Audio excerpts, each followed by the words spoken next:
दोस्तों नमस्कार और स्वागत है आपका एक बार फिर हमारी आईकाओ एनेक्सिस सीरीज में।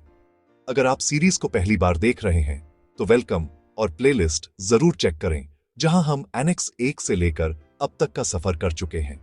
और जो साथी एनेक्स 9 तक का सफर हमारे साथ कर चुके हैं, उन्हें एक बार फिर दिल से शुक्रिया। आपका सपोर्ट, आपके कमेंट्स, आपकी क्यूरियोसिटी, यही हमें हर वीडियो और बेहतर बनाने की एनर्जी देती है।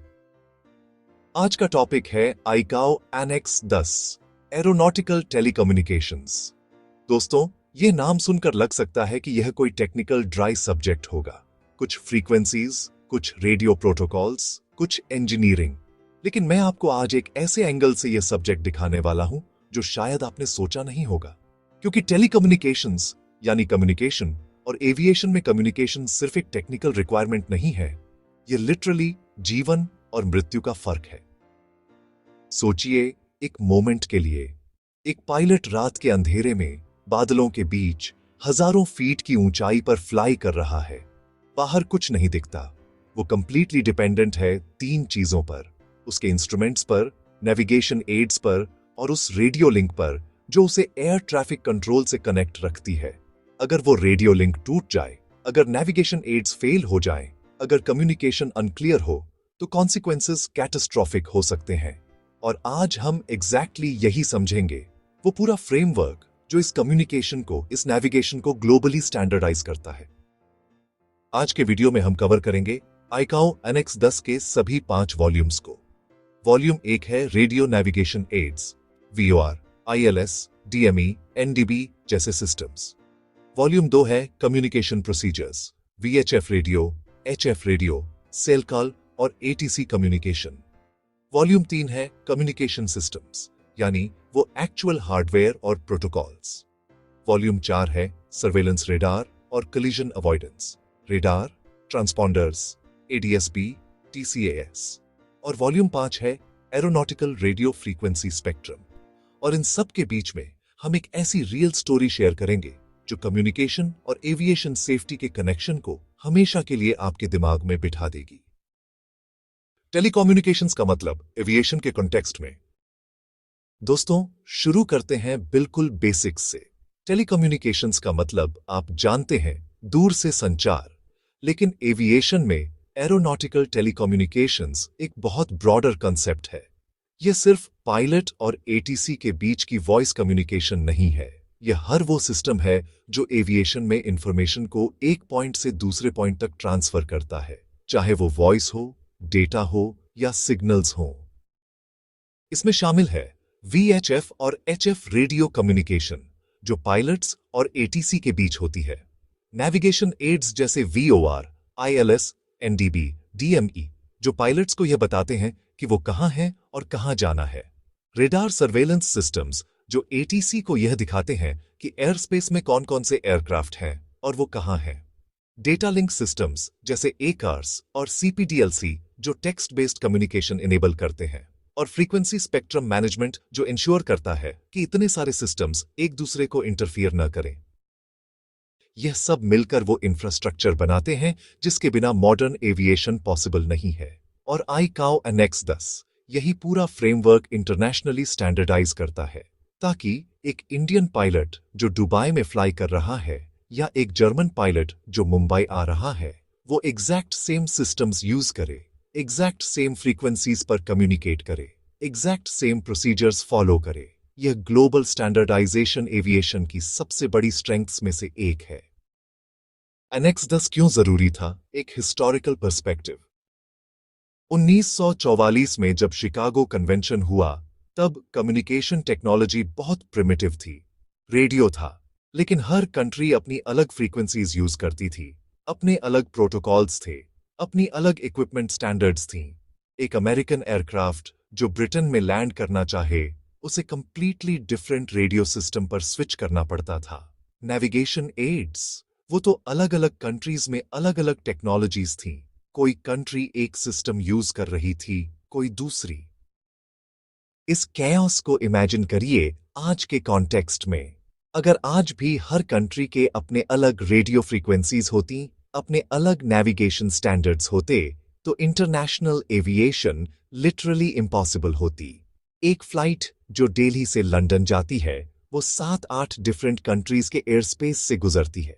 अगर हर कंट्री के अलग स्टैंडर्ड्स हों तो हर कंट्री में एंटर करते टाइम क्रू को नए सिस्टम स्विच करने पड़ते, नई फ्रीक्वेंसीज ढूंढनी पड़ती, नई प्रोसीजर्स याद करनी पड़ती।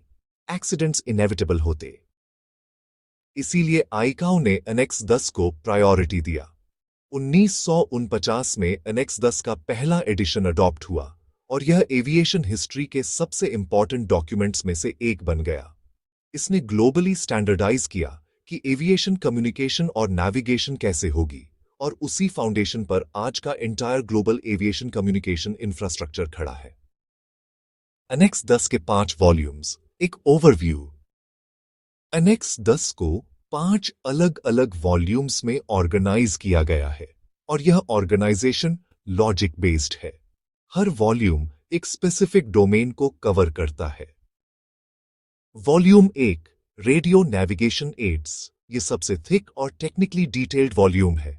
इसमें है सभी नेविगेशन एड सिस्टम्स के टेक्निकल स्टैंडर्ड्स। आईएलएस यानी इंस्ट्रूमेंट लैंडिंग सिस्टम, वीओआर यानी VHF omni directional range, NDB यानी नॉन डायरेक्शनल बीकन, डीएमबी यानी डिस्टेंस मेजरिंग इक्विपमेंट, एमएलएस यानी माइक्रोवेव लैंडिंग सिस्टम, जीबीएस और एसबीएस जो जीपीएस बेस्ड लैंडिंग सिस्टम्स हैं।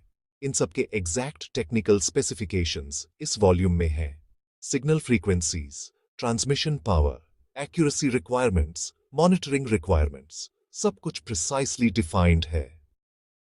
Volume 2, communication systems. इसमें है कम्युनिकेशन के actual technical systems, VHF aeronautical mobile service, HF communication, voice communication standards और data link standards. ये volume define करता है कि एविएशन कम्युनिकेशन इक्विपमेंट टेक्निकली कैसा होना चाहिए। Volume 3, communication systems, part 2। यह वॉल्यूम स्पेसिफिकली एड्रेस करता है एरोनॉटिकल फिक्स्ड सर्विस को, यानी ground to ground communication networks, airports, ATC centres, meteorological services, इन सब के बीच कम्युनिकेशन के standards. AFTN, aeronautical fixed telecommunication network, जो ग्लोबली एविएशन मैसेजेस रूट करता है, यह इसी वॉल्यूम में कवर्ड है। Volume 4, surveillance radar and collision avoidance systems. इसमें है primary surveillance radar, secondary surveillance radar, transponders, ADS-B, automatic dependent surveillance broadcast और TCAS, traffic collision avoidance system. यह वॉल्यूम डायरेक्टली फ्लाइट सेफ्टी से जुड़ा है। Volume 5, aeronautical radio frequency spectrum utilisation.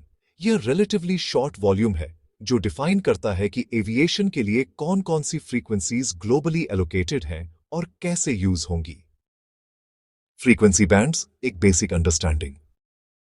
दोस्तों, aviation communication और navigation को समझने के लिए फ्रीक्वेंसी बैंड्स का बेसिक अंडरस्टैंडिंग जरूरी है।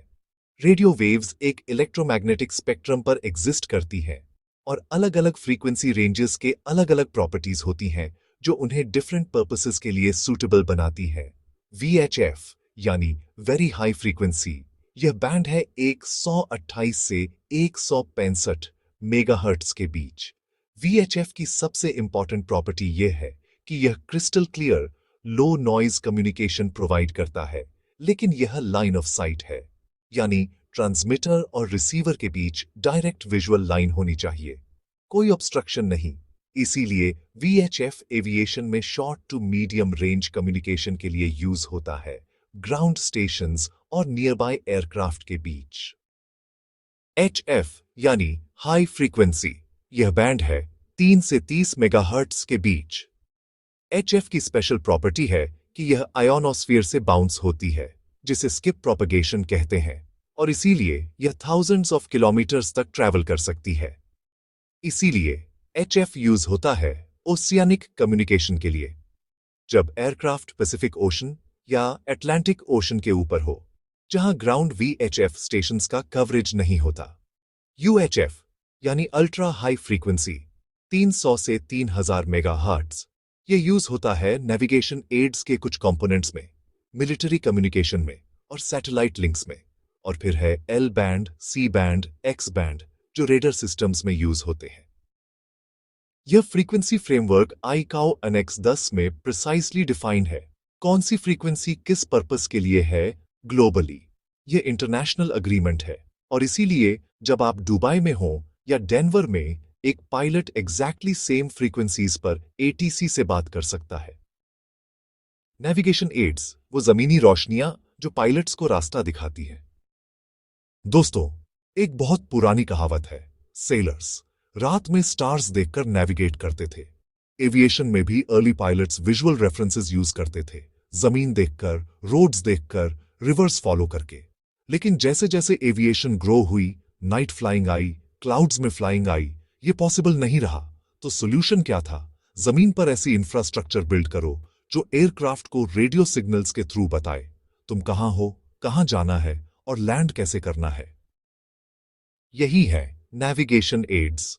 यह ग्राउंड बेस्ड ट्रांसमीटर्स हैं, एयरपोर्ट्स पर, एयरवेज के किनारे, जो रेडियो सिग्नल्स इमिट करते हैं।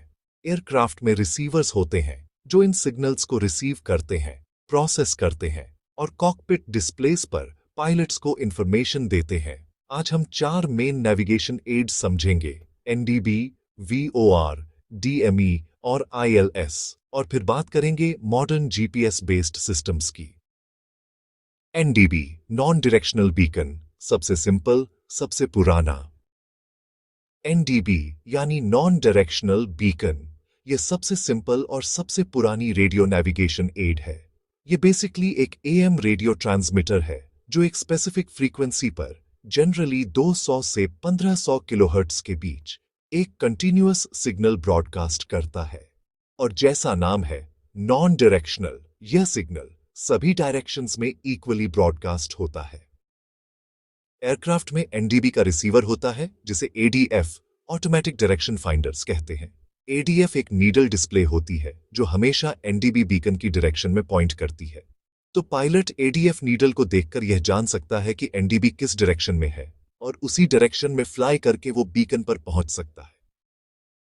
एनडीबी की लिमिटेशन यह है कि यह सिर्फ डायरेक्शन बताता है, डिस्टेंस नहीं, और atmospheric interference, thunderstorms, static, NDB को अफेक्ट कर सकते हैं। इसके बावजूद एनडीबी आज भी दुनिया भर में एक्सटेंसिवली यूज हो रहे हैं, खासकर रिमोट एरियाज और डेवलपिंग कंट्रीज में जहां न्यूअर सिस्टम्स इंस्टॉल करना कॉस्टली है। इंडिया में भी कई एयरपोर्ट्स पर एनडीबी अप्रोच प्रोसीजर्स एग्जिस्ट करती हैं।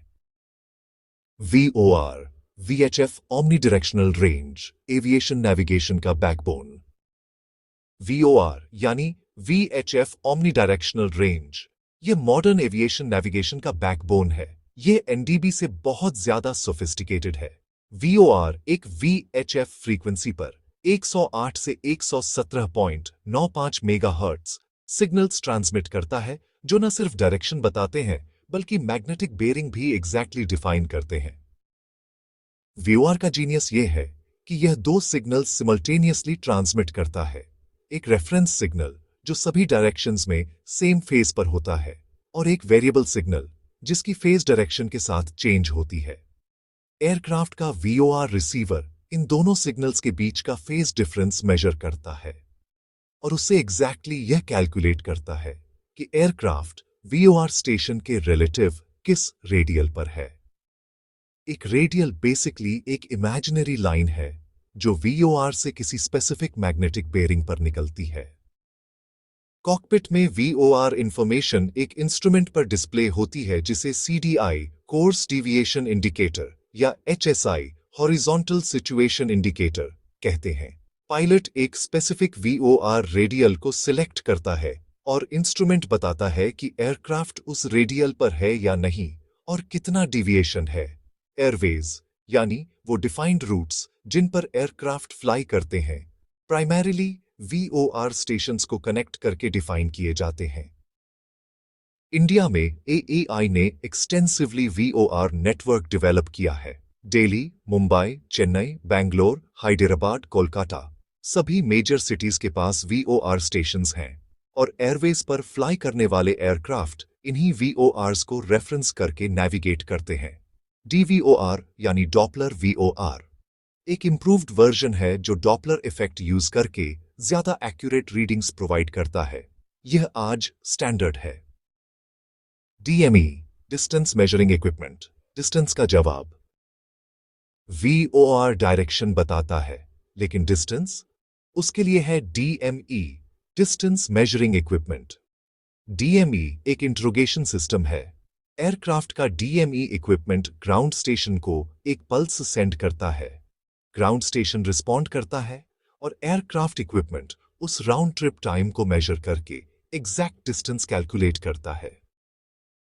डीएमई जनरली वीओआर के साथ कोलोकेटेड होता है, एक ही लोकेशन पर, एक ही एंटेना स्ट्रक्चर पर, जिसे वीओआर डीएमई या वॉरटैक कहते हैं।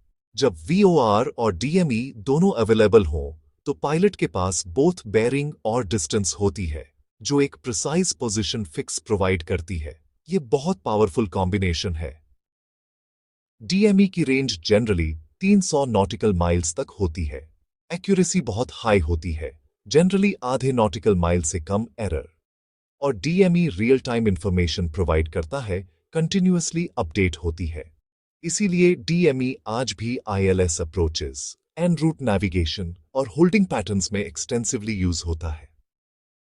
आईएलएस इंस्ट्रूमेंट लैंडिंग सिस्टम, सबसे क्रिटिकल नेविगेशन एड। दोस्तों, अब आते हैं उस नेविगेशन एड पर जो एविएशन सेफ्टी के लिए सबसे डायरेक्टली क्रिटिकल है। आईएलएस यानी इंस्ट्रूमेंट लैंडिंग सिस्टम।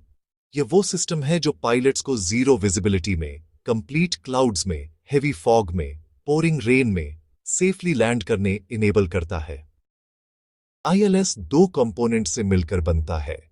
पहला है लोकलाइजर, जो हॉरिजॉन्टल गाइडेंस देता है। यह रनवे के सेंटर लाइन के अलोंग एक नैरो वीएचएफ बीम ट्रांसमिट करता है। अगर एयरक्राफ्ट लोकलाइजर बीम पर है, तो वो रनवे सेंटर लाइन पर है। अगर लेफ्ट या राइट डिविएट हो, तो कॉकपिट में डिस्प्ले इमीडिएटली शो करता है। दूसरा कंपोनेंट है ग्लाइड स्लोप, जो वर्टिकल गाइडेंस देता है। ग्लाइड स्लोप एक यूएचएफ बीम ट्रांसमिट करता है, जो एक स्पेसिफिक एंगल पर, जनरली 3 डिग्रीज, रनवे थ्रेशोल्ड की तरफ पॉइंटिंग होता है। यह पायलट को यह बताता है कि वो करेक्ट डिसेंट एंगल पर है, या टू हाई या टू लो है। लोकलाइजर और ग्लाइड स्लोप मिलकर एक 3D गाइडेंस पाथ क्रिएट करते हैं, जो एयरक्राफ्ट को एग्जैक्टली रनवे थ्रेशोल्ड तक लीड करती है। आईएलएस कैटेगरीज होती हैं, केटी-आई, केट-3 और केट-3। केटी-आई में मिनिमम डिसीजन हाइट होती है 200 फीट और रनवे विजुअल रेंज 600 मीटर्स। इसका मतलब पायलट को कम से कम 200 फीट पर रनवे देखनी होगी, नहीं तो गो अराउंड करना होगा। केट-सी में यह रिक्वायरमेंट्स और कम है, 100 feet decision height, 300 metres RVR. और केट-3 में जो 3 सब कैटेगरीज में डिवाइड है, ए, बी और सी। केट-टी-आई-सी में तो प्रैक्टिकली जीरो विजिबिलिटी में ऑटोलैंड पॉसिबल है। इंडिया के मेजर एयरपोर्ट्स पर आईएलएस इंस्टॉल्ड है।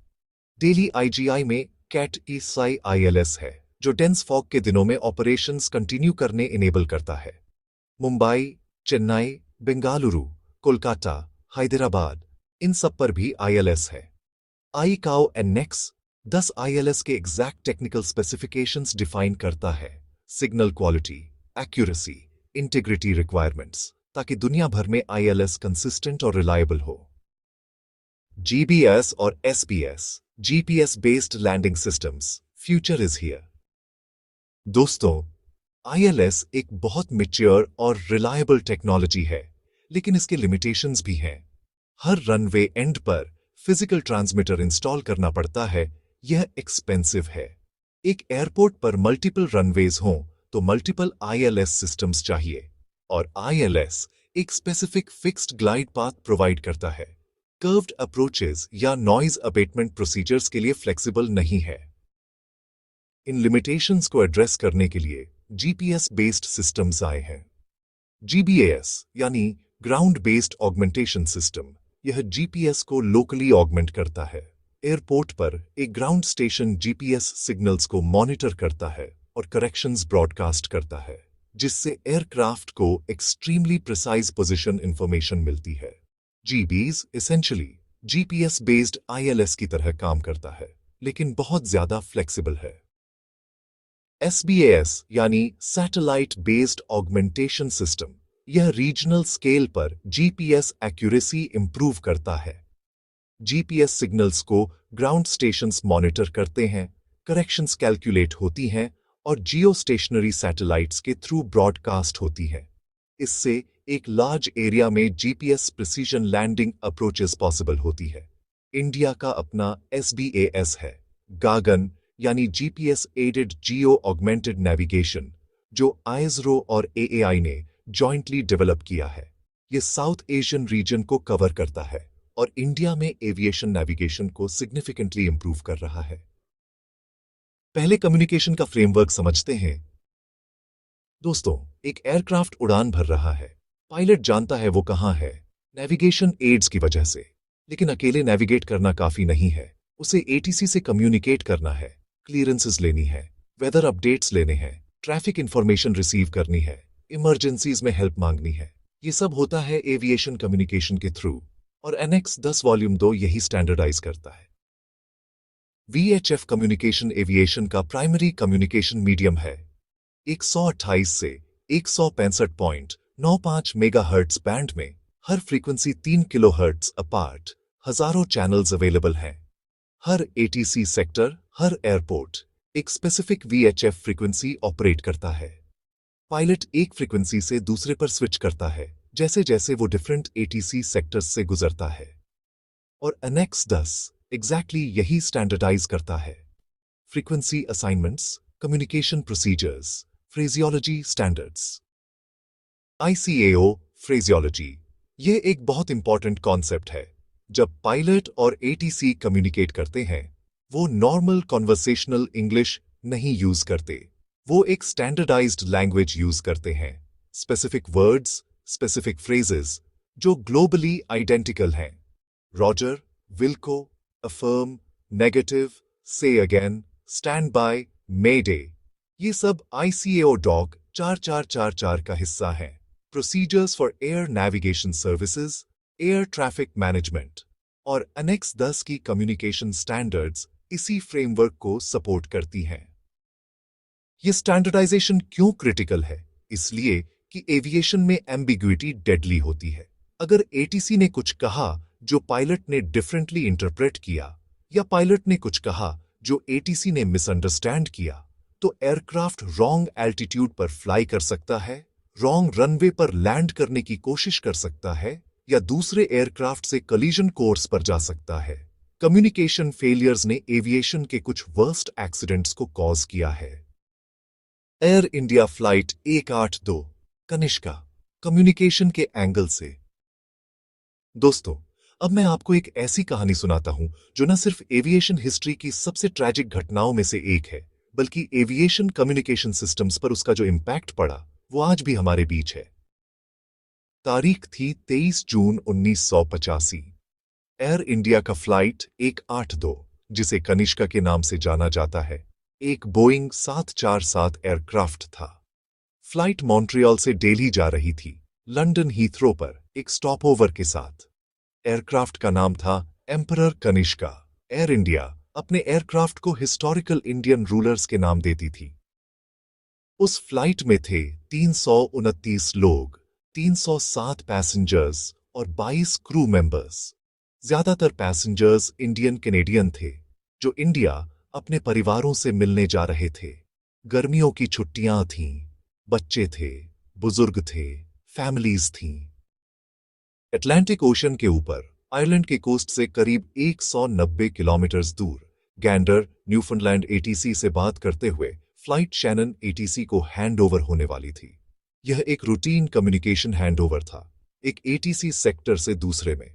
पायलट ने शैनन के साथ इनिशियल कांटेक्ट एस्टैब्लिश की। स्टैंडर्ड कम्युनिकेशन, कुछ भी अनयूजुअल नहीं था।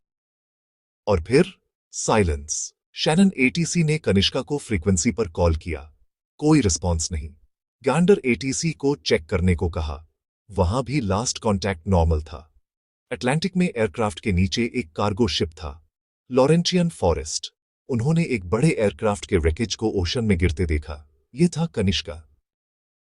इन्वेस्टिगेशन में पता चला कि एयरक्राफ्ट में एक बॉम्ब था, चेक्ड बैगेज में, जो मिड एयर में एक्सप्लोड हुआ। ये एक टेररिस्ट अटैक था। 329 लोग, सबकी जान गई। यह उस समय एविएशन हिस्ट्री का सबसे डेडली टेररिस्ट अटैक था। आज भी यह इंडिया के लिए एक बहुत गहरा जख्म है। अब कम्युनिकेशन के एंगल से देखते हैं। कनिष्का ने कोई डिस्ट्रेस कॉल नहीं की, कोई मेडे नहीं, क्योंकि एक्सप्लोजन इतना सडन और कैटास्ट्रॉफिक था कि क्रू को रिएक्ट करने का टाइम ही नहीं मिला। एयरक्राफ्ट की ACARS, automatic communications addressing and reporting system भी सडनली साइलेंट हो गई। कोई लास्ट ट्रांसमिशन नहीं थी। यह बताता है कि एक्सप्लोजन कितना इंस्टेंटेनियस था। कनिष्का के बाद एविएशन कम्युनिकेशन और सर्वेलेंस सिस्टम्स में बड़े चेंजेस आए। ओशियानिक ट्रैकिंग को इंप्रूव किया गया क्योंकि अटलांटिक के ऊपर रेडर कवरेज नहीं थी और एयरक्राफ्ट की एग्जैक्ट पोजीशन ट्रैक करना डिफिकल्ट था। ACRS को और रोबस्ट बनाया गया और इवेंचुअली डेकेड्स बाद ADS-B और सैटेलाइट बेस्ड ट्रैकिंग सिस्टम्स आए जो आज एयरक्राफ्ट को कंटिन्यूअसली ट्रैक करते हैं, ओशन के ऊपर भी। जब मलेशिया एयरलाइंस MH370 1914 में गायब हुआ, उसे ढूंढने में जो डिफिकल्टी हुई वो रिमाइंड करती है कि ओशियानिक ट्रैकिंग अभी भी एक चैलेंज है और यही कनिष्का की लेगेसी है। एविएशन कम्युनिटी को यह याद दिलाना कि कम्युनिकेशन और सर्वेलेंस सिस्टम्स को हमेशा बेटर करते रहना है। उन 329 लोगों को हमारा श्रद्धांजलि। Sel selective calling system. दोस्तों, अब वापस आते हैं टेक्निकल कंटेंट पर, लेकिन कनिष्का की स्टोरी को ध्यान में रखते हुए जो एम्फेसिस कम्युनिकेशन रिलायबिलिटी पर है। सेलकल यानी सेलेक्टिव कॉलिंग सिस्टम, यह एक इंटरेस्टिंग और प्रैक्टिकल सिस्टम है। लॉन्ग ओशियानिक फ्लाइट्स पर, जैसे पैसिफिक क्रॉसिंग या Atlantic crossing, pilots constantly HF radio monitor नहीं कर सकते। HF रेडियो पर बहुत नॉइज होती है, एटमॉस्फेरिक इंटरफेरेंस होती है, आवर्स तक मॉनिटर करना टायरिंग होता है। सेल कॉल इस प्रॉब्लम सॉल्व करता है। हर एयरक्राफ्ट को एक unique 4 letter SELCAL code assign होता है, जैसे ACBG या DFKL। जब ATC को स्पेसिफिकली उस एयरक्राफ्ट से बात करनी होती है, वो सेल कॉल एनकोडर पर वो कोड ट्रांसमिट करता है। एयरक्राफ्ट का सेल कॉल डिकोडर उस कोड को रिकॉग्नाइज करता है और कॉकपिट में एक ऑडियो अलर्ट और लाइट एक्टिवेट होती है। पायलट तब रेडियो मॉनिटर करता है और रिस्पॉन्ड करता है। यह सिंपल लेकिन एक्सट्रीमली प्रैक्टिकल सिस्टम है। एनेक्स 10 में सेल कॉल के एग्जैक्ट टेक्निकल स्पेसिफिकेशंस डिफाइंड हैं, code format, tone frequencies, receiver sensitivity requirements. India के इंटरनेशनल रूट्स पर यह एक्सटेंसिवली यूज होता है। ACARS, Aircraft Communications Addressing and Reporting System। ACARS यानी aircraft communications addressing and reporting system, यह aviation का email system है। पायलट और एयरलाइन ATC के बीच टेक्स्ट मैसेजेस, लेकिन ACARS उससे बहुत ज्यादा है। ACARS ऑटोमेटिकली एयरक्राफ्ट से डेटा ट्रांसमिट करता है। Engine parameters, fuel quantity, aircraft position, weather conditions encountered, ये सब ऑटोमेटिकली ग्राउंड सिस्टम्स को सेंड होता है। एयरलाइंस का ऑपरेशंस कंट्रोल सेंटर इस डेटा को रियल टाइम मॉनिटर करता है। अगर कोई इंजन पैरामीटर अनयूजुअल रेंज में आए, एयरलाइन इंजीनियर्स ग्राउंड पर ऑलरेडी अवेयर हो जाते हैं लैंडिंग से पहले। ACRS VHF, HF या सैटेलाइट लिंक के थ्रू ऑपरेट कर सकता है, जो कवरेज एरिया पर डिपेंड करता है। ओवरलैंड, VHF, ACRS कॉमन है। ओशियानिक एरियाज पर सैटेलाइट ACRS, सैटकॉम के थ्रू यूज होता है। एनेक्स 10 ACRS के कम्युनिकेशन स्टैंडर्ड्स को कवर करता है और यह सिस्टम मॉडर्न एयरलाइन ऑपरेशंस का एक एब्सोल्युटली क्रिटिकल कंपोनेंट है। CPDLC, controller pilot data link communications. CPDLC यानी controller pilot data link communications, यह ACARS का एक एवोल्यूशन है, स्पेसिफिकली ATC कम्युनिकेशन के लिए। CPDLC में ATC कंट्रोलर एयरक्राफ्ट को टेक्स्ट मैसेजेस सेंड कर सकता है और पायलट टेक्स्ट में रिस्पॉन्ड कर सकता है। यह क्यों यूजफुल है? हाई एल्टीट्यूड क्रूजिंग पर, जहां एयरक्राफ्ट बहुत स्मूथ होती है वर्कलोड कम होता है। CPDLC वॉइस कम्युनिकेशन को सप्लीमेंट करता है। एक ATC कंट्रोलर एक साथ ज्यादा एयरक्राफ्ट हैंडल कर सकता है। वॉइस चैनल कंजेस्शन कम होती है और रिटन मैसेजेस में मिसअंडरस्टैंडिंग की पॉसिबिलिटी कम होती है क्योंकि मैसेज स्क्रीन पर क्लियरली विजिबल होता है। CPDLC नॉर्थ अटलांटिक ट्रैक्स पर जो ट्रांस अटलांटिक रूट्स हैं मैंडेटरी है। इंडिया में भी CPDLC इंप्लीमेंटेशन हो रही है। यह एविएशन कम्युनिकेशन का फ्यूचर डायरेक्शन है। वॉइस की जगह डेटा या वॉइस के साथ डेटा जो ज्यादा रिलायबल और एफिशिएंट है। VHF कम्युनिकेशन एविएशन का प्राइमरी वॉइस चैनल। दोस्तों, VHF कम्युनिकेशन एविएशन ऑपरेशंस का प्राइमरी वॉइस मीडियम है और एनेक्स 10 वॉल्यूम 2 इसे एक्सटेंसिवली कवर करता है। VHF एविएशन बैंड 128 से 165.95 मेगाहर्ट्ज के बीच है और इस बैंड में हजारों चैनल्स अवेलेबल हैं, प्रत्येक 8.33 किलोहर्ट्ज अपार्ट। यह 8.33 किलोहर्ट्ज चैनल स्पेसिंग एक इंटरेस्टिंग एवोल्यूशन है। पहले aviation VHF channels 45 kilohertz apart थे, लेकिन जैसे जैसे एविएशन ट्रैफिक बढ़ी, चैनल्स की डिमांड बढ़ी। यूरोपियन एयर स्पेस में कंजेस्शन बहुत ज्यादा हो गई, अवेलेबल VHF फ्रीक्वेंसीज कम पड़ने लगी, तो यूरो कंट्रोल ने 8.33 किलोहर्ट्ज स्पेसिंग इंप्लीमेंट किया, जिससे अवेलेबल चैनल्स 3 गुना हो गए। आईकाओ ने इसे ग्लोबल स्टैंडर्ड बनाया। VHF का लिमिटेशन याद है, लाइन ऑफ साइट। तो एक एयरक्राफ्ट जो क्रूज एल्टीट्यूड पर है 35,000 फीट पर, उसकी VHF रेंज लगभग 300 नॉटिकल माइल्स होती है। लेकिन जैसे जैसे एयरक्राफ्ट डिसेंड करता है, रेंज कम होती है और इसीलिए एक स्ट्रक्चर्ड ATC सिस्टम होता है, en route centres, approach controls tower, जो हैंड ऑफ्स करते हैं एयरक्राफ्ट को एक सेक्टर से दूसरे में। एक इंटरेस्टिंग टेक्निकल एस्पेक्ट, VHF में AM यानी एम्पलीट्यूड मॉड्यूलेशन यूज होती है, FM नहीं। यह काउंटर इंट्यूटिव लग सकता है। आप FM रेडियो से फेमिलियर हैं जो बेटर ऑडियो क्वालिटी देता है, लेकिन एविएशन में AM इसलिए यूज होता है क्योंकि AM में सिमल्टेनियस ट्रांसमिशंस ज्यादा ग्रेसफुली हैंडल्ड होती है। अगर दो स्टेशंस एक साथ ट्रांसमिट करें तो दोनों पार्शली ऑडिबल होती हैं, जबकि FM में कंप्लीट स्क्वेल्चिंग होती है। एविएशन में यह प्रॉपर्टी इंपॉर्टेंट है। HF कम्युनिकेशन ओशियानिक ऑपरेशंस का बैकबोन। HF यानी हाई फ्रीक्वेंसी कम्युनिकेशन 3 से 30 मेगाहर्ट्ज बैंड, यह वो टेक्नोलॉजी है जो एयरक्राफ्ट को ओशन पार करते टाइम ATC से कनेक्ट रखती है।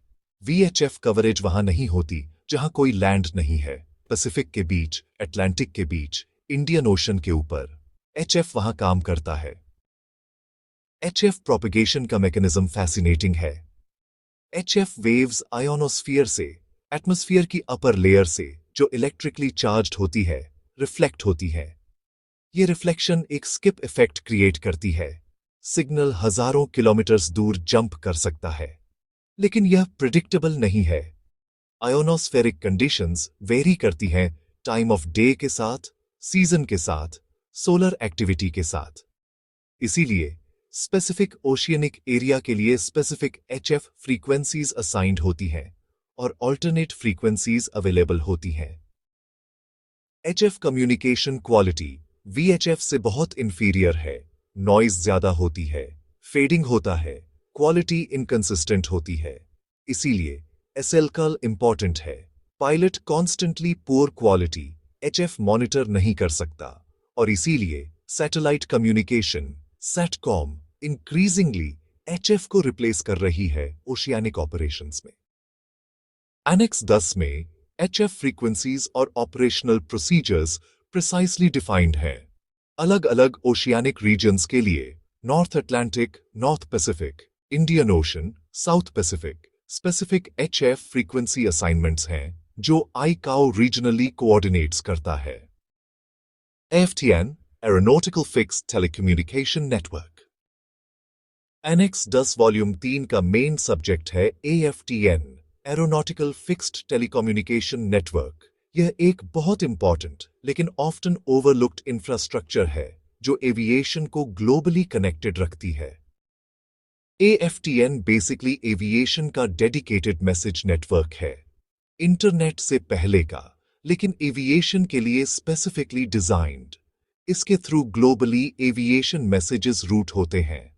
फ्लाइट प्लान्स, मीटार्स यानी वेदर ऑब्जर्वेशंस, नोटम्स यानी notices to airmen, ATC coordination messages, यह सब AFTN के थ्रू फ्लो होते हैं। AFTN एक हायरार्किकल नेटवर्क है।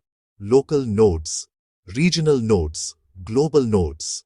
इंडिया में AAI AFTN इंफ्रास्ट्रक्चर ऑपरेट करती है जो ग्लोबली कनेक्टेड है। जब एक पायलट दिल्ली से लंदन के लिए फ्लाइट प्लान फाइल करता है, वो फ्लाइट प्लान AFTN के थ्रू न सिर्फ दिल्ली ATC को जाता है बल्कि हर उस कंट्री के ATC को भी जाता है जिसके एयर स्पेस से वो फ्लाइट गुजरेगी। AFTN को gradually AMHS aeronautical message handling system से रिप्लेस किया जा रहा है, जो modern internet protocol based system है। लेकिन AFTN आज भी एक्सटेंसिवली ऑपरेशनल है और एनेक्स 10 वॉल्यूम 3 इसके स्टैंडर्ड्स डिफाइन करता है। सैटेलाइट कम्युनिकेशन मॉडर्न एविएशन का गेम चेंजर। दोस्तों, सैटेलाइट कम्युनिकेशन ने एविएशन में एक रेवोल्यूशन लाई है और यह रेवोल्यूशन कंटिन्यू कर रही है। सैटेलाइट्स प्रोवाइड करते हैं ग्लोबल कवरेज, ओशन के ऊपर भी, पोलर रीजन्स में भी।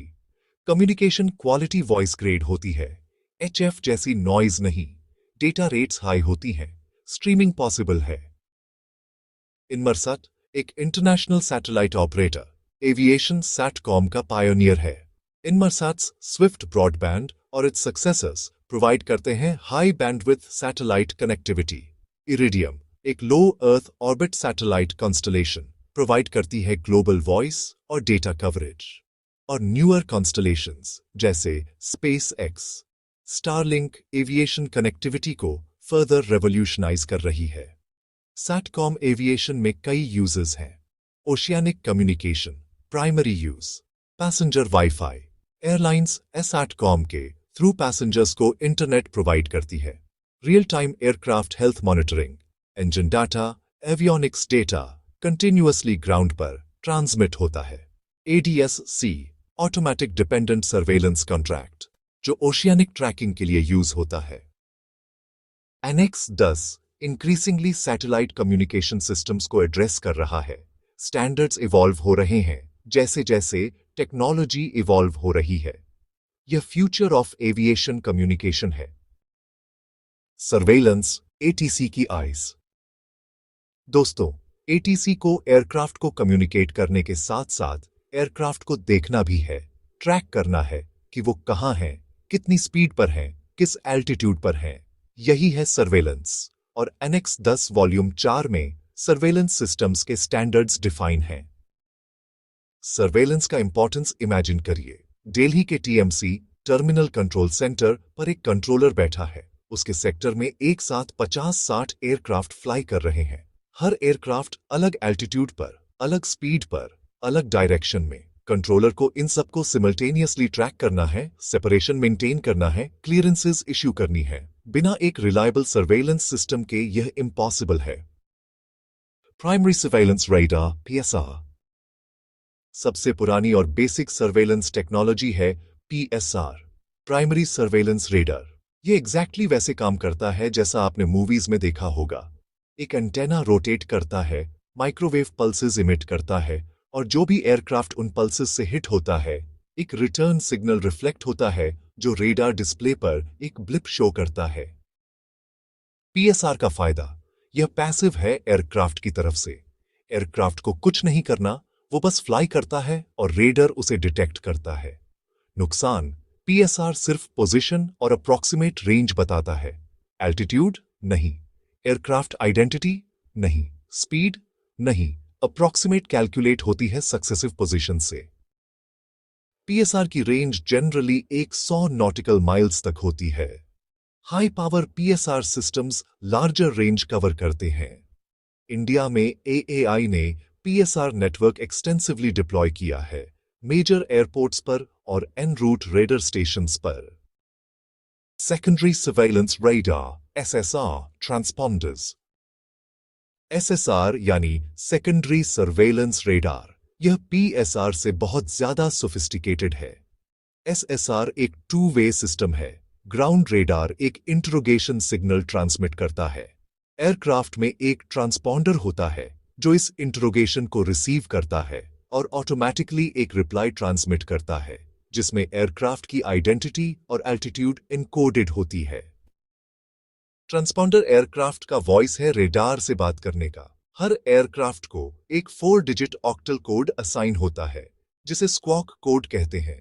ATC एयरक्राफ्ट को स्पेसिफिक स्क्वॉक कोड्स असाइन करती है और जब पायलट वो कोड अपने ट्रांसपॉन्डर पर सेट करता है, ATC रेडार डिस्प्ले पर उस एयरक्राफ्ट का फ्लाइट नंबर, एल्टीट्यूड, स्पीड सब लेबल में दिखता है।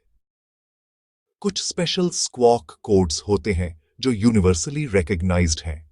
स्क्वॉक 7777 यह रेडियो कम्युनिकेशन फेलियर को इंडिकेट करता है। स्क्वॉक 7777 मतलब पायलट ATC को रिसीव तो कर रहा है लेकिन ट्रांसमिट नहीं कर पा रहा। ATC फिर लाइट सिग्नल्स और स्पेसिफिक इंस्ट्रक्शंस यूज करती है। स्क्वॉक 7575 यह हाईजैकिंग को इंडिकेट करता है। पायलट कोवर्टली यह कोड सेट करता है बिना हाईजैकर्स को पता चले। यह ATC को इमीडिएटली अलर्ट करता है। स्क्वॉक 7700 इमरजेंसी, यह तीनों कोड्स NX 10 और NX 2 में क्लियरली डिफाइंड हैं। मोड एस ट्रांसपॉन्डर एक एडवांस्ड वर्जन है जो इंडिविजुअल एयरक्राफ्ट को सिलेक्टिवली इंटरोगेट करने अलाउ करता है और बहुत ज्यादा इंफॉर्मेशन शेयर कर सकता है। Flight identity, altitude, ground speed, heading और मोर। मोड एस आज इंटरनेशनली मैंडेटरी है कमर्शियल एविएशन के लिए। ADS-B automatic dependent surveillance broadcast. ADS-B यानी ऑटोमेटिक डिपेंडेंट सर्वेलेंस ब्रॉडकास्ट, यह सर्वेलेंस टेक्नोलॉजी का एक पैराडाइम शिफ्ट है और एविएशन प्रोफेशनल्स को इसे डीपली समझना चाहिए। ट्रेडिशनल रेडार, PSR और SSR ground based infrastructure dependent है। रेडार स्टेशंस एक्सपेंसिव होते हैं, मेंटेन करने पड़ते हैं और कवरेज गैप्स होते हैं। Ocean, mountains, remote areas. ADS-B एक फंडामेंटली डिफरेंट अप्रोच है। ADS-B में एयरक्राफ्ट खुद अपनी पोजीशन ब्रॉडकास्ट करता है। एयरक्राफ्ट का GPS receiver precise position calculate करता है। यह information position, altitude, speed, heading, flight identity automatically हर एक सेकंड में ब्रॉडकास्ट होती है। कोई भी ADS-B रिसीवर ग्राउंड स्टेशन हो, दूसरा एयरक्राफ्ट हो या यहां तक कि फ्लाइट अवेयर जैसी वेबसाइट्स यह इंफॉर्मेशन रिसीव कर सकती है। ADS-B के दो कंपोनेंट्स हैं। ADS-B आउट एयरक्राफ्ट ट्रांसमिट करता है, यह आज इंटरनेशनली मैंडेटरी है। US में 2020 में मैंडेट हुआ, यूरोप में पहले और ग्लोबली फेजिंग इन हो रहा है। ADS-B इन एयरक्राफ्ट दूसरे एयरक्राफ्ट की ब्रॉडकास्ट्स रिसीव कर सकता है। इससे पायलट्स को सराउंडिंग ट्रैफिक का अवेयरनेस होता है। यह traffic information system TIS provide करता है। ADS-B ने ओशियानिक ट्रैकिंग को ट्रांसफॉर्म किया है। ओशन पर ग्राउंड रेडर नहीं होते, लेकिन ADS-B सैटेलाइट्स हो सकते हैं जो एयरक्राफ्ट ब्रॉडकास्ट्स रिसीव करें।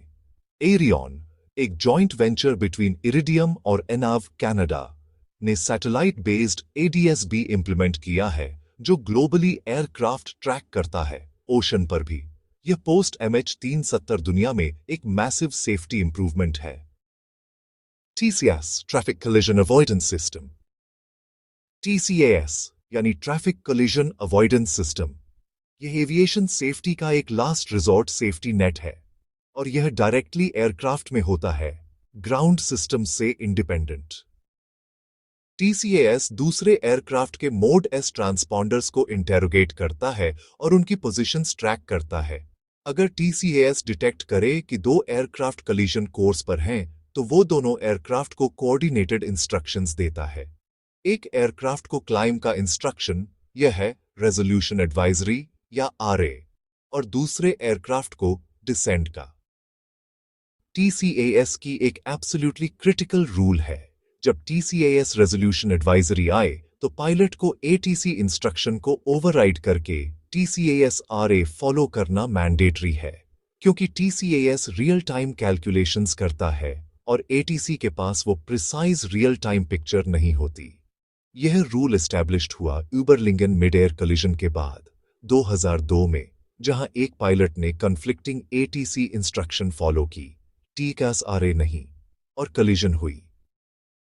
TCAS डू वर्जन 2.1 आज इंटरनेशनल स्टैंडर्ड है कमर्शियल एविएशन के लिए। एनेक्स 10 वॉल्यूम 4 TCAS के टेक्निकल रिक्वायरमेंट्स डिफाइन करता है। इंडिया में DGCA ने TCAS डू कमर्शियल एयरक्राफ्ट पर मैंडेटरी किया हुआ है। फ्रीक्वेंसी स्पेक्ट्रम एविएशन का इनविजिबल रियल एस्टेट। दोस्तों, फ्रीक्वेंसी स्पेक्ट्रम एक लिमिटेड नेचुरल रिसोर्स है, जैसे लैंड है, जैसे वाटर है। इसे फिजिकली देख नहीं सकते, लेकिन यह एब्सोल्युटली रियल है और फाइनाइट है। दुनिया में हर wireless technology, mobile phones, wifi, satellite TV, military radars, weather radars और एविएशन सब इसी स्पेक्ट्रम के अलग अलग पोर्शंस यूज करती हैं। एनेक्स 10 वॉल्यूम 5 स्पेसिफिकली एविएशन के लिए फ्रीक्वेंसी स्पेक्ट्रम एलोकेशन को कवर करता है। यह ITU इंटरनेशनल टेलीकम्युनिकेशन यूनियन के साथ कोऑर्डिनेशन में काम करता है, जो ग्लोबली स्पेक्ट्रम मैनेज करता है। ITU रेडियो रेगुलेशंस में एविएशन के लिए स्पेसिफिक फ्रीक्वेंसी बैंड्स एलोकेटेड हैं और एनेक्स 10 उन बैंड्स को एविएशन पर्पसेस के लिए इंटरनली ऑर्गेनाइज करता है। की एविएशन फ्रीक्वेंसी बैंड्स देखते हैं। VHF एरोनॉटिकल मोबाइल बैंड 128 से 165.95 megahertz ATC voice communication. VHF navigation band 108 से 128 megahertz VOR ILS localiser. UHF navigation band 300 से 365 megahertz ILS glide slope DME। L band 987.5 megahertz 1003 से 1007 megahertz SSR transponders. Emergency frequency 121.5 megahertz. यह VHF international distress frequency है। सभी pilots इस frequency को monitor करते हैं। इंटरफेरेंस एविएशन का साइलेंट एनिमी। फ्रीक्वेंसी स्पेक्ट्रम में इंटरफेरेंस एक सीरियस सेफ्टी कंसर्न है एविएशन के लिए। अगर कोई अनऑथोराइज्ड ट्रांसमीटर एविएशन फ्रीक्वेंसी पर इंटरफियर करे तो पायलट ATC कम्युनिकेशन डिसरप्ट हो सकती है, नेविगेशन एड्स डिस्टॉर्टेड हो सकते हैं या रेडर सिस्टम्स अफेक्टेड हो सकते हैं। Intentional interference jamming military context में होती है, लेकिन सिविलियन एविएशन के लिए डेवस्टेटिंग होती है। GPS जैमिंग एक ग्रोविंग कंसर्न है। कुछ countries military GPS jammers operate करते हैं जो नियर बाय सिविलियन एयरक्राफ्ट के GPS को अफेक्ट करते हैं।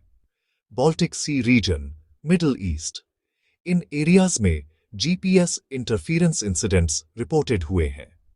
आईकाओ ने इसे सीरियसली लिया है और मेंबर स्टेट्स से इंटरफेरेंस इंसिडेंट्स रिपोर्ट करने की रिक्वेस्ट की है। अनइंटेंशनल इंटरफेरेंस भी होती है। Consumer electronics, industrial equipment, defective transmitters, यह सब एविएशन फ्रीक्वेंसीज को एक्सीडेंटली इंटरफियर कर सकते हैं। इसीलिए पैसेंजर्स को एयरक्राफ्ट में सर्टेन इलेक्ट्रॉनिक्स ऑफ करने को कहा जाता था। हालांकि मॉडर्न एयरक्राफ्ट और PED portable electronic device testing ने यह रिस्ट्रिक्शंस लूसन कर दी हैं। 5G नेटवर्क रोलआउट ने एक इंटरेस्टिंग कंट्रोवर्सी क्रिएट की। 5G का C बैंड 3.7 से 3.98 GHz रेडियो अल्टीमीटर्स के नियर होता है, जो 4.2 से 4.4 GHz ऑपरेट करते हैं। रेडियो अल्टीमीटर एयरक्राफ्ट की exact height above ground measure करता है। यह KT-2 और Chiat-3 ILS अप्रोचेस के लिए क्रिटिकल है।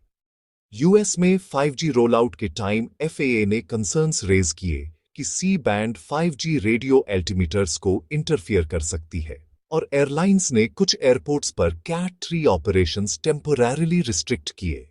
यह रियल वर्ल्ड एग्जाम्पल है कि frequency spectrum management aviation safety को डायरेक्टली अफेक्ट करता है। इमरजेंसी फ्रीक्वेंसी 121.5 मेगाहर्ट्ज एक फ्रीक्वेंसी है जो एविएशन में सबसे इंपॉर्टेंट है। 5 मेगाहर्ट्ज। यह इंटरनेशनल एरोनॉटिकल इमरजेंसी फ्रीक्वेंसी है। यह गार्ड फ्रीक्वेंसी भी कहलाती है। इस फ्रीक्वेंसी को हर एयरक्राफ्ट, हर एटीसी फैसिलिटी, हर मिलिट्री रेडार स्टेशन मॉनिटर करती है। अगर कोई पायलट डिस्ट्रेस में हो, मेडे कॉल इसी फ्रीक्वेंसी पर होती है। और यह फ्रीक्वेंसी कॉस्पास सारसाट सिस्टम से भी कनेक्टेड है। इमरजेंसी लोकेटर ट्रांसमिटर्स ELTs जो एयरक्राफ्ट में इंस्टॉल्ड होते हैं, एक्सीडेंट होने पर ऑटोमेटिकली इसी फ्रीक्वेंसी पर डिस्ट्रेस सिग्नल ट्रांसमिट करते हैं। सैटेलाइट्स यह सिग्नल रिसीव करते हैं और सर्च एंड रेस्क्यू अथॉरिटीज को एयरक्राफ्ट की अप्रॉक्सीमेट लोकेशन बताते हैं। इंडिया में इंडियन कोस्ट गार्ड और Indian air force SAR operations coordinate करते हैं। DGCA ने ELT रिक्वायरमेंट्स डिफाइन की है एयरक्राफ्ट के लिए, जो NX 10 और NX 10 के साथ NX 12 सर्च एंड रेस्क्यू के अंडर कम करती हैं। इंडिया का एरोनॉटिकल टेलीकम्युनिकेशंस इंफ्रास्ट्रक्चर।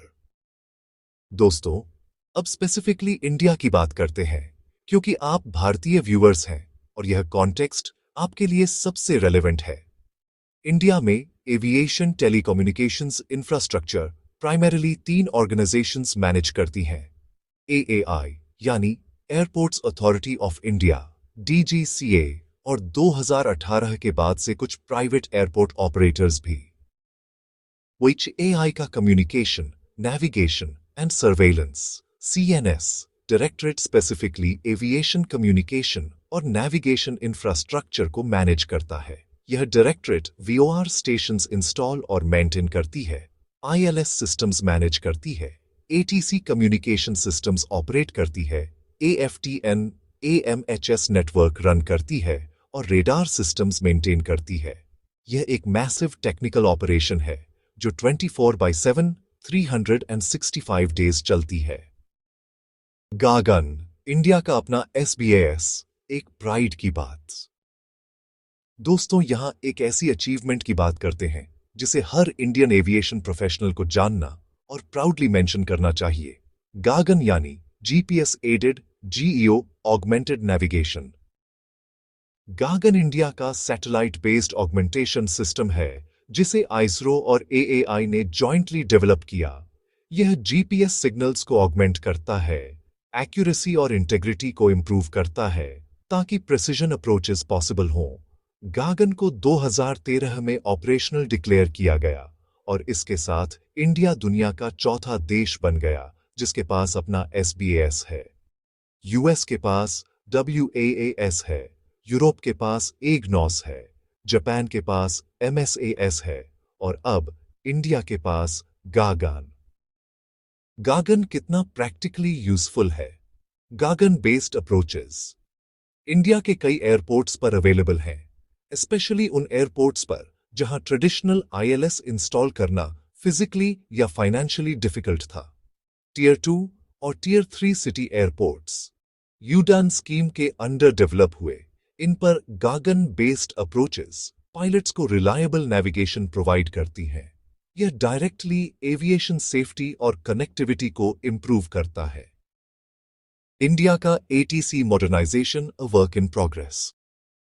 इंडिया का ATC सिस्टम बड़े ट्रांसफॉर्मेशन से गुजर रहा है। ट्रेडिशनल ओल्डर सिस्टम्स को रिप्लेस करके मॉडर्न डिजिटल इंटीग्रेटेड सिस्टम्स आ रहे हैं।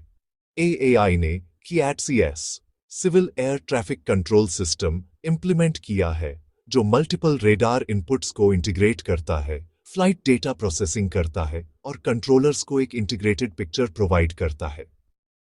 MLAT मल्टीलैट्रेशन एक टेक्नोलॉजी है जो multiple ground stations aircraft transponder signals को सिमल्टेनियसली रिसीव करती है और एग्जैक्ट पोजीशन ट्रायंगुलेट करती है।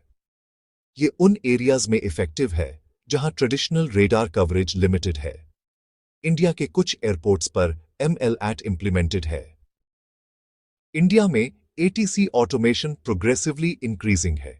Electronic flight strips traditional paper strips की जगह इंप्लीमेंट हो रहे हैं।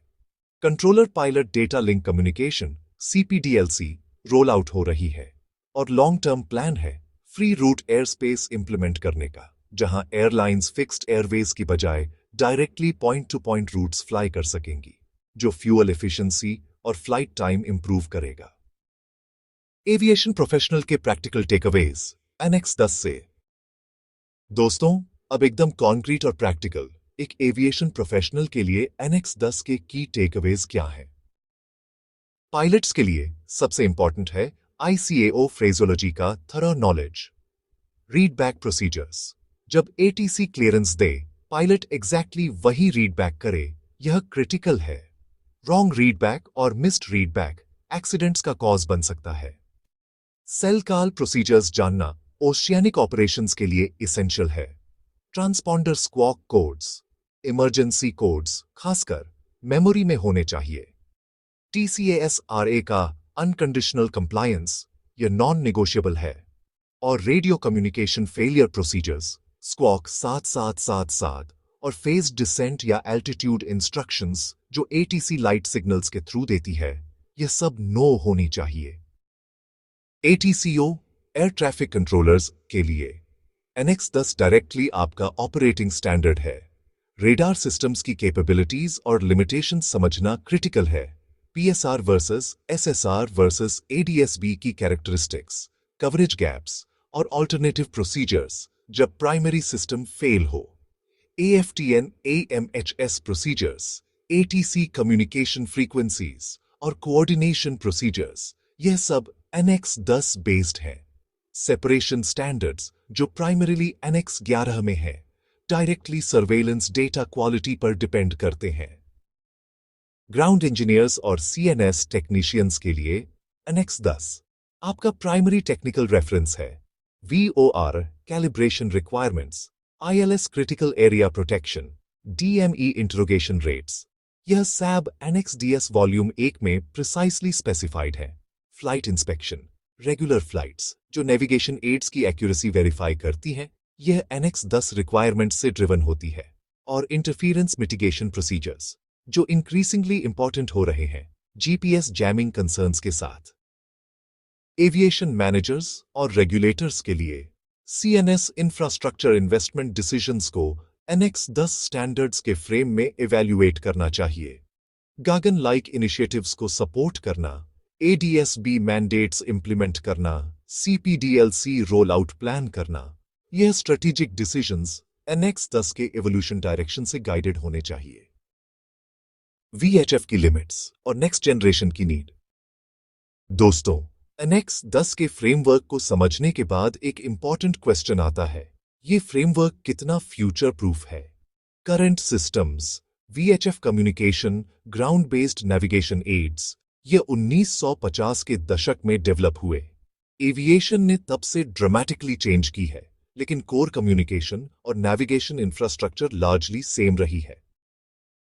VHF वॉइस कम्युनिकेशन की एक फंडामेंटल लिमिटेशन है, यह एनालॉग है, वॉइस बेस्ड है और कैपेसिटी लिमिटेड है। हाई डेंसिटी एयर स्पेस जैसे यूरोप या US ईस्ट कोस्ट में VHF फ्रीक्वेंसी कंजेस्शन होती है। एक कंट्रोलर एक फ्रीक्वेंसी पर एक टाइम में एक ही एयरक्राफ्ट से बात कर सकता है। डिजिटल कम्युनिकेशन जहां एक फ्रीक्वेंसी पर मल्टीपल एयरक्राफ्ट सिमल्टेनियसली कम्युनिकेट कर सकें, यह फ्यूचर है। LDACS यानी L band digital aeronautical communication system, यह next generation aviation communication standard है जिसे ICAO डेवलप कर रहा है। यह डिजिटल है, हाई कैपेसिटी है और मल्टीपल सर्विसेज एक साथ सपोर्ट करता है। Voice, data, surveillance. LDACS NX DS का फ्यूचर अमेंडमेंट होगा। इसे ग्लोबल रोल आउट होने में स्टिल ईयर्स लगेंगे, लेकिन डेवलपमेंट एक्टिव है। UAM और ड्रोन इंटीग्रेशन, नई challenges. Urban air mobility UAM यानी सिटीज में इलेक्ट्रिक एयर टैक्सीज और ऑटोनोमस एयरक्राफ्ट, यह एविएशन का नेक्स्ट बिग फ्रंटियर है और इनके कम्युनिकेशन और नेविगेशन रिक्वायरमेंट्स कंप्लीटली डिफरेंट हैं ट्रेडिशनल एविएशन से। एक eVTOL electric vertical take off and landing vehicle जो मुंबई के बांद्रा से पवाई तक फ्लाई करे, उसे ATC कम्युनिकेशन कैसे होगी, नेविगेशन कैसे होगी क्राउडेड अर्बन एनवायरनमेंट में बिल्डिंग्स के बीच, सर्वेलेंस कैसे होगी जब एक साथ सैकड़ों ऐसे व्हीकल्स फ्लाई कर रहे हों, ये सब क्वेश्चंस हैं जो ICAO एक्टिवली एड्रेस कर रही है। एनेक्स 10 में यूएएम के लिए स्पेसिफिक प्रोविजंस आने वाले हैं। ड्रोन्स, अनमैन्ड एयरक्राफ्ट सिस्टम्स के लिए यू स्पेस कंसेप्ट डेवलप हो रहा है यूरोप में और सिमिलर फ्रेमवर्क्स ग्लोबली। ड्रोन्स को एटीसी सिस्टम में इंटीग्रेट करने के लिए न्यू कम्युनिकेशन स्टैंडर्ड्स चाहिए और एनेक्स 10 इसे अकोमोडेट करने के लिए इवॉल्व हो रहा है। क्वांटम कम्युनिकेशन और AI long term future. Looking even further ahead, quantum communication aviation में एप्लीकेशंस फाइंड कर सकती है। क्वांटम की डिस्ट्रीब्यूशन जो थियोरेटिकली अनहैकेबल कम्युनिकेशन इनेबल करती है, एविएशन सिक्योरिटी कम्युनिकेशंस के लिए रेलेवेंट हो सकती है। यह अभी रिसर्च स्टेज पर है, लेकिन एविएशन प्लानर्स इसे ट्रैक कर रहे हैं। आर्टिफिशियल इंटेलिजेंस एटीसी में इंक्रीजिंगली रोल प्ले कर रही है। एआई असिस्टेड कॉन्फ्लिक्ट डिटेक्शन, जहां एआई पोटेंशियल कॉन्फ्लिक्ट्स को ह्यूमन से पहले आइडेंटिफाई करे और अलर्टिंग करे। AI based traffic flow management, जहां एआई ऑप्टिमल रूटिंग्स और सीक्वेंसिंग रिकमेंड करे। और अल्टीमेटली ऑटोनोमस एटीसी, जो स्टिल डिकेड्स अवे है लेकिन रिसर्च एक्टिव है। इन सब डेवलपमेंट्स के साथ एनेक्स 10 एक लिविंग डॉक्यूमेंट रहेगा, कंटिन्यूअसली इवॉल्व होता रहेगा और यही आईकाओ की स्ट्रेंथ है। ये टेक्निकल प्रोग्रेस के साथ चलता है, सेफ्टी स्टैंडर्ड्स को अपडेट करता है और ग्लोबली एविएशन को सेफ और एफिशिएंट रखता है। इंडिया का फ्यूचर विजन, अमृतकाल एविएशन। इंडिया की नेशनल सिविल एविएशन पॉलिसी और डीजीसीए का विजन क्लियरली एम्बिशियस है। 2030 तक इंडिया को ग्लोबली टॉप 3 एविएशन मार्केट्स में आना है। यह ट्रेजेक्टरी पर है। इसके साथ आती है responsibility, world class CNS infrastructure develop करना। गागन का further development, ADS-B network expansion, CPDLC implementation और फ्यूचर यूएएम कॉरिडोर्स, ये सब इंडियाज एविएशन फ्यूचर के पीसेस हैं जो एनेक्स 10 के फ्रेमवर्क में फिट होते हैं। एआई का सीएनएस मास्टर प्लान इन सबको सिस्टमैटिकली एड्रेस करता है। और एक एक्साइटिंग डेवलपमेंट, इंडिया आईएसआरओ के नेविगेशन विद इंडियन कॉन्स्टलेशन को एविएशन में इंटीग्रेट करने की दिशा में काम कर रहा है। नेविसी इंडिया का रीजनल नेविगेशन सैटेलाइट सिस्टम है, जीपीएस का इंडियन वर्जन। अगर नेविक एविएशन में सर्टिफाइड हो जाए तो इंडिया जीपीएस पर डिपेंडेंस रिड्यूस करके अपने ओन नेविगेशन इंफ्रास्ट्रक्चर पर रिलाई कर सकेगा। यह स्ट्रेटेजिक सेल्फ रिलायंस है और यह एविएशन प्रोफेशनल्स के लिए एक एक्साइटिंग फ्रंटियर है। दोस्तों, तो यह था आईकाओ एनेक्स 10 एरोनॉटिकल टेलीकम्युनिकेशंस, एक कंप्लीट मल्टी लेयर एनालिसिस। हमने शुरुआत की थी एक सिंपल क्वेश्चन से, एविएशन में कम्युनिकेशन और नेविगेशन क्यों मैटर करती है, और हमने उस क्वेश्चन का जवाब दिया हर एंगल से। हमने देखा वॉल्यूम 1 में वीओआर, एनडीबी, डीएमई, आईएलएस और गागन जैसे नेविगेशन सिस्टम्स जो पायलट्स को रियल टाइम नेविगेशन गाइडेंस देते हैं। वॉल्यूम 2 में वीएचएफ और एचएफ कम्युनिकेशन सिस्टम्स, सेलकल, एकेआरएस और सीपीडीएलसी जो पायलट एटीसी कम्युनिकेशन को इनेबल करते हैं। वॉल्यूम 3 में एएफटीएन जो ग्लोबली एविएशन मैसेजेस रूट करता है। वॉल्यूम 4 में प्राइमरी और सेकेंडरी रेडार, ट्रांसपॉन्डर्स, एडीएसपी और टीसीएएस जो सर्वेलेंस और कोलिजन अवॉइडेंस प्रोवाइड करते हैं। वॉल्यूम 5 में फ्रीक्वेंसी स्पेक्ट्रम मैनेजमेंट जो इंश्योर करता है कि सब सिस्टम्स एक दूसरे को इंटरफियर न करें। और बीच में हमने याद किया एयर इंडिया कानिष्का को 23 जून 1985 उन 329 लोगों को जो उस ट्रैजिक फ्लाइट में गए, उनकी मेमोरी हमें रिमाइंड करती है कि एविएशन कम्युनिकेशन सिस्टम्स सिर्फ टेक्नोलॉजी नहीं है, वो ह्यूमन लाइव्स की प्रोटेक्शन का फ्रेमवर्क है। अगर मुझे इस पूरे वीडियो का एक लाइन समरी देनी हो तो ये होगी, एविएशन में कम्युनिकेशन और नेविगेशन सिस्टम्स वो इनविजिबल इंफ्रास्ट्रक्चर हैं जिसके बिना मॉडर्न एयर ट्रैवल पॉसिबल ही नहीं है। जब एक पायलट रात के अंधेरे में बादलों के बीच सेफली लैंड करता है, उसके पीछे है VOR, ILS, ATC communication, radar surveillance और इन सबको स्टैंडर्डाइज करता है आईकाओ एनेक्स 10। कमेंट में जरूर बताएं इस वीडियो में आपको कौन सा सिस्टम सबसे फैसिनेटिंग लगा? वीओआर का मैकेनिज्म, एडीएसबी की एलिगेंस या टीसीएएस का लाइफ सेविंग लॉजिक? डिस्कशन में यह इंटरेस्टिंग होता है। और अगर आप एविएशन प्रोफेशनल हैं तो अपने फील्ड का एक्सपीरियंस शेयर करें। हमारी कम्युनिटी बहुत कुछ आपसे सीखती है। अगला वीडियो होगा ICAO NX 11 air traffic services, जो स्पेसिफिकली एटीसी ऑपरेशंस को कवर करता है। यानी एटीसी एक्चुअली कैसे काम करता है, सेपरेशन स्टैंडर्ड्स क्या हैं, फ्लाइट इंफॉर्मेशन सर्विस क्या है, अलर्टिंग सर्विस क्या है, यह सब आईकाओ के फ्रेमवर्क में। एनएक्स 10 हमने इंफ्रास्ट्रक्चर समझी। एनएक्स 11 में हम देखेंगे वो इंफ्रास्ट्रक्चर यूज कैसे होती है। तब तक के लिए आसमान की ऊंचाइयों को छूते रहिए, क्यूरियस रहिए और सेफ रहिए। नमस्कार।